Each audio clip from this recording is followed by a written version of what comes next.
Εκτός από τη λέιζερ αποτρίχωση που μας χαρίζει ένα μόνιμο αποτέλεσμα, υπάρχει και άλλη μια πολύ διαδεδομένη μέθοδος αποτρίχωσης, η οποία είναι πια η αποτρίχωση με κερί. Χρησιμοποιούμε δύο μεθόδους, στην περιοχή του σώματος κερί αζουλενίου με ταινία, έτσι, και από εκεί και πέρα σε ευαίσθητες περιοχές προσώπου, μασχάλης και μπικίνι ή Brazilian, όπως θέλετε πείτε το, ειδικό κερί ρευστό, film wax. Πάμε να δούμε στην πράξη μία συνεδρία. Πάμε!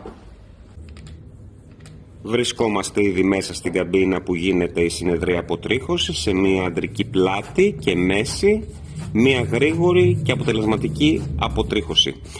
Και όπως είπαμε, για τις ευαίσθητες περιοχές Brazilian προσώπου και μασχάλης χρησιμοποιούμε ειδικά κεριά film wax σε κόκκους χωρίς χρήση ταινίας για ανώδυνη αποτρίχωση, για καλύτερη υγιεινή και προστασία από μικροερεθισμούς.